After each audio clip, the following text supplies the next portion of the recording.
Rencana Pelaksanaan Pembelajaran atau RPP adalah rencana kegiatan pembelajaran tatap muka untuk satu pertemuan atau lebih. RPP dikembangkan dari silabus untuk mengarahkan kegiatan pembelajaran peserta didik dalam upaya mencapai kompetensi dasar atau KD. RPP yang dikembangkan secara rinci mengacu pada silabus, buku panduan guru, dan buku teks pelajaran. Penyusunan RPP ini dilakukan pada setiap awal semester atau awal tahun pelajaran, namun perlu diperbaharui sebelum pembelajaran dilaksanakan. Setiap guru pada satuan pendidikan berkewajiban menyusun RPP secara lengkap dan sistematis sebagai langkah awal dari proses pembelajaran.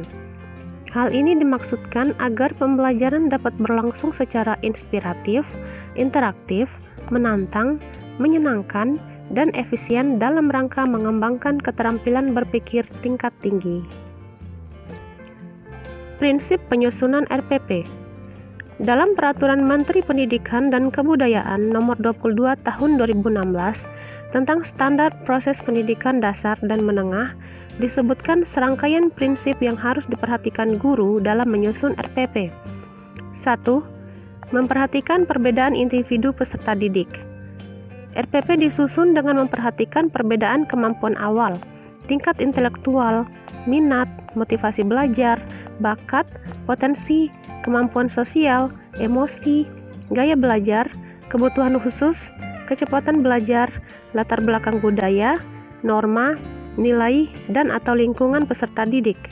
Sebagai contoh, guru menggunakan secara bergantian penayangan video klip, poster, aktivitas fisik, dramatisasi, atau bermain peran sebagai teknik pembelajaran karena gaya belajar setiap siswa berbeda-beda. 2. Berpusat pada peserta didik. Guru yang menerapkan pembelajaran yang berpusat pada peserta didik pertama-tama memperlakukan siswa sebagai subjek didik atau pembelajar. Dilihat dari sudut pandang peserta didik, guru bukanlah seorang instruktur, pawang, komandan, atau birokrat. Guru bertindak sebagai pembimbing, pendamping, fasilitator, sahabat, atau abang atau kakak bagi peserta didik, terutama dalam mencapai tujuan pembelajaran, yakni kompetensi peserta didik. Oleh karena itu, guru seyogyanya merancang proses pembelajaran yang mampu mendorong, memotivasi, menumbuhkan minat dan kreativitas peserta didik.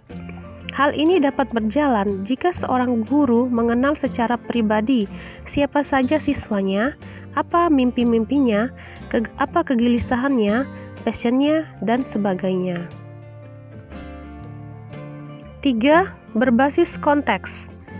Pembelajaran berbasis konteks dapat terwujud apabila guru mampu mengidentifikasi dan memanfaatkan berbagai sumber belajar lokal atau setempat. Guru mengenal situasi dan kondisi sosial ekonomi peserta didik, mengenal dan mengedepankan budaya atau nilai-nilai kearifan lokal tanpa kehilangan wawasan global. Sebagai contoh, nilai gotong royong di Jawa atau pela gandong di Maluku dapat dijadikan inspirasi mengembangkan proses dan kegiatan pembelajaran. Pembelajaran juga dapat dimulai dari apa yang sudah diketahui oleh peserta didik sesuai dengan konteksnya, dan baru pada konteks yang lebih luas. 4. Berorientasi kekinian. Ini adalah pembelajaran yang berorientasi pada perkembangan ilmu pengetahuan dan teknologi dan nilai-nilai kehidupan masa kini. Guru yang berorientasi kekinian adalah guru yang gaul, tidak gaptek, melek informasi, bahkan sebaiknya well-informed. Selalu mengupdate dan mengupgrade ilmu pengetahuan yang menjadi bidangnya, termasuk teori-teori dan praktek baik di bidang pendidikan atau pembelajaran. Dengan demikian, rancangan pembelajaran yang dikembangkan guru dapat menjadi inspirasi bagi siswa dan bagi guru-guru yang lain. 5. Mengembangkan kemandirian belajar. Guru yang mengembangkan kemandirian belajar siswa selalu akan berusaha agar akhirnya siswa berani mengemukakan pendapat atau inisiatif dengan penuh percaya diri. Di samping itu, guru tersebut juga selalu mendorong keberanian siswa untuk menentukan tujuan-tujuan belajarnya, mengeksplorasi hal-hal yang ingin diketahui, memanfaatkan berbagai sumber belajar, dan mampu menjalin kerjasama, berkolaborasi dengan siapapun. Idealnya, semua ini tercermin dalam rencana kegiatan pembelajaran siswa. 6. Memberi umpan balik dan tindak lanjut pembelajaran. RPP memuat rancangan program pemberian umpan balik positif, penguatan, pengayaan, dan remedi. 7. Memiliki keterkaitan dan keterpaduan antar kompetensi dan atau antar muatan. RPP disusun dengan memperhatikan keterkaitan dan keterpaduan antara KI, KD, indikator pencapaian kompetensi, tujuan pembelajaran, materi pembelajaran, kegiatan pembelajaran, penilaian, dan sumber belajar dalam satu keutuhan pengalaman belajar. RPP disusun dengan mengakomodasi pembelajaran tematik, keterpaduan lintas mata pelajaran, lintas aspek belajar, dan keragaman budaya. 8. Memanfaatkan teknologi informasi dan komunikasi.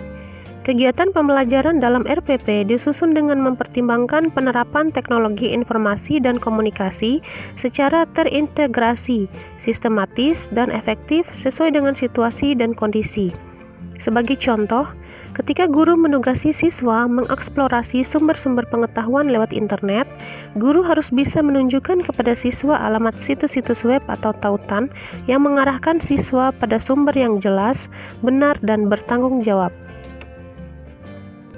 Tujuan dan fungsi RPP.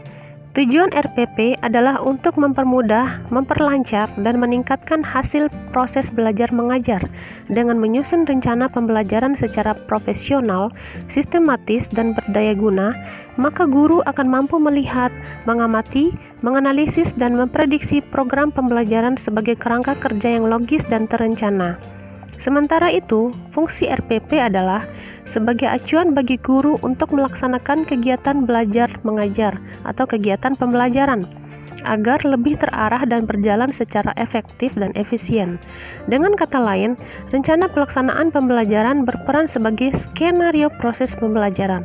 Oleh karena itu, rencana pelaksanaan pembelajaran hendaknya bersifat luas atau fleksibel dan memberi kemungkinan bagi guru untuk menyesuaikan dengan respon siswa dalam proses pembelajaran yang sesungguhnya.